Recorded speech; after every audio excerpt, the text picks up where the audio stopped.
আল্লাহি ওয়া বারাকাতু। প্রিয় এইচএসসি 2025, 26, 27 তোমরা যেই ব্যাচেরই শিক্ষার্থী হও না কেন, আজকের এই ভিডিওতে আমরা ইসলামের ইতিহাস প্রথম পত্র থেকে সকল বোর্ড 2019 সালে আসা এমসিকিউ প্রশ্ন সমাধান করব। এবং এই প্রশ্নটা যখন আমরা সমাধান করব, এই প্রশ্নের সমাধানের মাধ্যমে তুমি জেনে যাবা অ্যাকচুয়ালি কোন কোন টপিকগুলো থেকে পরীক্ষায় প্রশ্ন আসে এবং কোন কোন টপিকগুলো বেশি important. So A to Z তুমি জেনে যাবা। সো তখন তুমি কি করবা, ওই টপিকগুলো একটু বেশি গুরুত্ব সহকারে পড়লেই হবে। সো আজকে আমরা 2019 সালে আসা প্রশ্ন সমাধান করব ইসলামের ইতিহাস প্রথম পত্র থেকে। এবং এই ভিডিওটা তোমরা শেষ পর্যন্ত দেখবা এবং কোনো সমস্যা থাকলে অবশ্যই তোমরা আমাদেরকে কমেন্টে জানাবা, কারণ এখন থেকে ধারাবাহিকভাবে প্রতিদিন তোমাদের জন্য আমাদের এই চ্যানেলে ভিডিও দেওয়া হবে ইনশাআল্লাহ। সো 1 নম্বর প্রশ্ন, হযরত ওমর রাদিয়াল্লাহু তাআলা আনহু কত খ্রিস্টাব্দে খেলাফত লাভ করেন? ওমর রাদিয়াল্লাহু তাআলা আনহু কত খ্রিস্টাব্দে খেলাফত লাভ করেন? তিনি 634 খ্রিস্টাব্দে খেলাফত লাভ করেন। মুসলিম রাষ্ট্রের সর্বপ্রথম কোন শাসক আদমশুমারি করেছিলেন? সো অপশন হচ্ছে হযরত আবু বকর রাদিয়াল্লাহু তাআলা আনহু, হযরত ওমর রাদিয়াল্লাহু তাআলা আনহু, মুয়াবিয়া এবং আব্দুল মালিক। অর্থাৎ সর্বপ্রথম কোন মুসলিম শাসক কি করেন? আদমশুমারি কি হচ্ছে চালু করেন। সো এটা আমরা জানি, এটা হচ্ছে ওমর রাদিয়াল্লাহু তাআলা, এটা হচ্ছে তোমার হযরত ওমর রাদিয়াল্লাহু তাআলা আনহু, তিনি হচ্ছে সর্বপ্রথম আদমশুমারি চালু করেন, হযরত ওমর রাদিয়াল্লাহু তাআলা আনহু। দেন বয়স্কদের মধ্যে সর্বপ্রথম ইসলাম গ্রহণ করেন কে? বয়স্কদের মধ্যে হযরত আবু বকর রাদিয়াল্লাহু তাআলা আনহু সর্বপ্রথম ইসলাম গ্রহণ করেন। উদ্দীপকের সংকটময় মুহূর্তে সাকিব দলনেতা নির্বাচিত হয়ে দলে শৃঙ্খলা আনার লক্ষ্যে পূর্ব নির্বাচিত কমিটি প্রধানকে পদত্যাগ করতে বলেন। অনেকে তার আহ্বানে সাড়া দিলেও কেউ কেউ এর বিরোধিতা করেন। সাকিবের পদক্ষেপটি কোন শাসকের সঙ্গে গৃহীত হয়েছে? তো সবাই এটা একটু কমেন্টে জানাবা 4 নাম্বার উত্তরটা কি হবে। এখানে যেই যেমন উসমান রাদিয়াল্লাহু তাআলা আনহু, আলী রাদিয়াল্লাহু তাআলা আনহু, মুয়াবিয়া রাদিয়াল্লাহু তাআলা আনহু নাকি হিসাম, কি হবে উত্তরটি? কোনটা হবে? উত্তর হচ্ছে হযরত আলী রাদিয়াল্লাহু তাআলা আনহু হবে। দেন এই উদ্ধত পরিস্থিতিতে মুসলিম সাম্রাজ্যের দেখা দেয় কি? অর্থাৎ মুসলিম সাম্রাজ্যে এই উদ্ধত পরিস্থিতির কারণে একটা কি দেখা দেয়? সবাই একটু কমেন্টে বলবা কি দেখা দেয়? অনৈক্য নাকি হচ্ছে রক্তক্ষয়ী সংঘর্ষ, ভাতৃবিরোধ কোনটা দেখা দেয়? ভাতৃবিরোধ কোনটা দেখা দেয়? এটা হচ্ছে তোমার 1 এবং 2 হবে, 1 এবং 2 হবে। কোন খলিফাকে উমাইয়া সাধু বলা হয়? আমরা জানি যে উমাইয়া সাধু বলা হয় কোন খলিফাকে? ওমর বিন আব্দুল আজিজ। ওমর বিন আব্দুল আজিজকে উমাইয়া সাধু বলা হয়। খুবই গুরুত্বপূর্ণ একটা প্রশ্ন। এবং আমাদের পরবর্তী প্রশ্ন, ইয়ামামার যুদ্ধে কোন ভণ্ড নবী নিহত হন? ইয়ামামার যুদ্ধে হচ্ছে কোন ভণ্ড নবী হচ্ছে নিহত হন? এখানে মুসাইলামা কাজ্জাব এইটা হচ্ছে নিহত হন। ঠিক আছে। দেন মুসলিম বিজয়ের প্রকালে স্পেনের রাজধানীর নাম কি ছিল? স্পেনের রাজধানীর নাম ছিল হচ্ছে কি? সবাই একটু কমেন্টে বলবা, এটা কিন্তু অনেকবার আসছে পরীক্ষায়। এটা হচ্ছে টলেডো ছিল। কি ছিল? স্পেনের রাজধানী ছিল টলেডো। দেন কোন উমাইয়া শাসককে রাজেন্দ্র বলা হয়? রাজেন্দ্র বলে হচ্ছে হযরত আব্দুল মালিককে। কেন বলা হয়? কারণ তার অনেক ছেলে রাজা ছিলেন, এই জন্য তাকে বলা হয় রাজেন্দ্র, মানে রাজাদের বাপ। কুব্বাতুস সখরা কে নির্মাণ করেন? কুব্বাতুস সাখরা নির্মাণ করেন কে? খুবই গুরুত্বপূর্ণ একটা কোশ্চেন, এটাও অনেকবার পরীক্ষায় আসছে এবং এটা তো বোর্ড পরীক্ষায় আসছে। আব্দুল মালিক হচ্ছে কুব্বাতুস সাখরা এটা নির্মাণ করেন। একটা উদ্দীপক দেওয়া আছে, উদ্দীপকটা আমরা পড়ি। ইব্রাহিম একজন মহান শাসক ছিলেন, ধর্মভীরু মুসলিম শাসক হলেও পরের ধর্মের প্রতি খুবই সহনশীল ছিলেন। তিনি অমুসলিমদের থেকে করের বোঝা কমিয়ে নিয়েছিলেন। এইটা হচ্ছে কোন শাসকের সাথে মিল আছে? সো উদ্দীপকের শাসক নিচের কোন শাসকের প্রতিচ্ছবি? খুবই গুরুত্বপূর্ণ এটা প্রশ্ন। এটা আমরা মোটামুটি অনেকেই বুঝতে পারতেছি যে আসলে এটা উত্তরটা কি হবে। এটা উত্তরটা হচ্ছে ওমর বিন আব্দুল আজিজ হবে।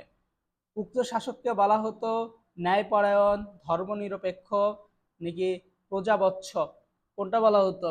উক্ত যে শাসক আছে তাকে সবগুলোই বলা হতো। কি বলা হতো? সবগুলোই বলা হতো। দেন কত খ্রিস্টাব্দে বাগদাদ নগরী ধ্বংস করা হয় বা ধ্বংস হয়? কত খ্রিস্টাব্দে বাগদাদ নগরী ধ্বংস হয়? খুবই গুরুত্বপূর্ণ একটা কোশ্চেন। বাগদাদ নগরী ধ্বংস হয় হচ্ছে 1258 সালে। হযরত আবু বকর রাদিয়াল্লাহু তাআলা আনহু কোরআন সংরক্ষণে উৎসাহিত হলেন কেন? এটা খুবই গুরুত্বপূর্ণ একটা কোশ্চেন, কিন্তু এটাও ইম্পর্টেন্ট একটা কোশ্চেন, কারণ কোরআনের অনেক হাফেজ শহীদ হওয়ার কারণে এটা কি হবে 14 নাম্বার, এটাই হবে। ঠিক আছে, দেন আমাদের 15 নম্বর প্রশ্ন, কোন মুসলিম সেনাপতি স্পেন জয় করেন? তারিক বিন জিয়াদ। তারিক বিন জিয়াদ হচ্ছে স্পেন জয় করেন, তারিক বিন জিয়াদ। মুসা বিন মোহাম্মদ বিন কাসিম তিনি সিন্ধু বিজয় করেছিলেন, এটা আমরা জানি। কাদের শাসন আমলে সেলুক সেলুজ সেলুক সেলজুকদের উত্থান ঘটে? কাদের কাদের কাদের শাসন আমলে হচ্ছে তাদের উত্থান ঘটেছিল? আমরা জানি যে আব্বাসীদের শাসন আমলে। দেন ফেরাউন কাদের উপাধি ছিল? ফেরাউন উপাধি ছিল কাদের? খুবই গুরুত্বপূর্ণ একটা কোশ্চেন, ফেরাউন উপাধি ছিল কাদের? এটা কিন্তু পরীক্ষা আসে, এটা হচ্ছে তোমার প্রথম অধ্যায় থেকে আসা একটা প্রশ্ন, যে ফেরাউন আসলে কাদের উপাধি ছিল। তো তোমরা এটা সবাই জানো যে কি হবে। সবাই বলো তো কি হবে উত্তরটা? উত্তরটা কি হবে সবাই একটু কমেন্টে বলে দাও। রাজাদের উপাধি ছিল, তাই না? মিশরে যারা রাজা ছিল তাদের ফেরাউন বলা হতো, এটা তো আমরা জানি, ফারাও, ফেরাউন, ঠিক না? হ্যাঁ, এরপর হচ্ছে পিরামিড তৈরির মূল উদ্দেশ্য কি ছিল? পিরামিড তৈরির যে মূল উদ্দেশ্য সেটা হচ্ছে মমি সংরক্ষণ করা। দেন ডুঙ্গি কে ছিলেন? ডুঙ্গি কে ছিলেন? খুবই একটা ইম্পর্টেন্ট প্রশ্ন এটাও। ডুঙ্গি ছিলেন সুমেরীয় সম্রাট, সুমেরীয় সম্রাট হচ্ছে ডুঙ্গি ছিলেন। ইসলাম পূর্ব আরবের সর্বশ্রেষ্ঠ কবি কে ছিলেন? ইসলাম পূর্ব আরবের সর্বশ্রেষ্ঠ কবি ছিলেন ইমরুল কায়েস। নড়াইলের প্রত্যন্ত গ্রামে জনগণকে আর্সেনিক মুক্ত পানি সরবরাহের জন্য মিজান সাহেব প্রচুর অর্থ ব্যয়ে একটি আধুনিক পানির প্ল্যান্ট স্থাপন করে বিশুদ্ধ পানি সরবরাহের জন্য। মিজান সাহেবের কাজে কোন খলিফার ইঙ্গিত পাওয়া যায়? কোন খলিফার ইঙ্গিত পাওয়া যায়? মিজান সাহেবের কাজে কোন খলিফার ইঙ্গিত পাওয়া যায়? হযরত ওসমান রাদিয়াল্লাহু তাআলা আনহুর ইঙ্গিত পাওয়া যায়। এর আমাদের 22 নম্বর প্রশ্ন, উক্ত খলিফার কাজে জনকল্যাণের আকাঙ্ক্ষা বেশি বৃদ্ধি পায়, রাজনৈতিক উদ্দেশ্য সাধিত হয়, নিজের সুনাম বৃদ্ধি পায়? খুবই গুরুত্বপূর্ণ একটা প্রশ্ন, এবং অপশনগুলো একটু এমনভাবে দেওয়া যে তোমার উত্তরটা করতে অনেক বেশি কষ্ট হতে পারে। তো 1 নাম্বার হবে, এটা হচ্ছে 1 হবে, অর্থাৎ 1 এবং 2 হবে। মদিনা সনদের মাধ্যমে মুসলমানরা অর্জন করেছিল ধর্মীয় স্বাধীনতা, সামাজিক অধিকার, অর্থনৈতিক সমৃদ্ধি। কোনটা? এটা হচ্ছে সবগুলোই। দেন সালমা একটি যুদ্ধের ঘটনা শুনছিল, সেখানে বন্দীদের প্রতি আচরণ করা হয়েছিল এবং মুক্তিপণের মাধ্যমে তাদের অনেককে ছেড়ে দেওয়া হয়েছিল। এটা হলো বদর যুদ্ধে। কোন যুদ্ধে? বদর যুদ্ধে। দেন বন্দীদের প্রতি উক্ত যুদ্ধের শিক্ষা হচ্ছে, উক্ত যুদ্ধের শিক্ষা কি ছিল? উক্ত যুদ্ধের শিক্ষা ছিল মানবিক আচরণ করা এবং সহজ শর্তে মুক্তি প্রদান করা। জুমাতুল জন্দলের সালিস বৈঠকের ফলে কি হয়? এই বৈঠকটার ফলে তোমার খলিফা মুসলিম ঐক্য বিনষ্ট হয়, খলিফার মর্যাদা ক্ষুণ্ণ হয়, খারিজিদের উৎপত্তি হয়। তিনটাই হবে। মোহাম্মদ সাল্লাল্লাহু আলাইহি সাল্লাম কবে জন্মগ্রহণ করেন? 570 খ্রিস্টাব্দে তিনি জন্মগ্রহণ করেন। কোন পর্বতের গুহায় হযরত মুহাম্মদ সাল্লাল্লাহু আলাইহি সাল্লামের উপর ওহী নাজিল হয়? হেরা পর্বতের গুহায়।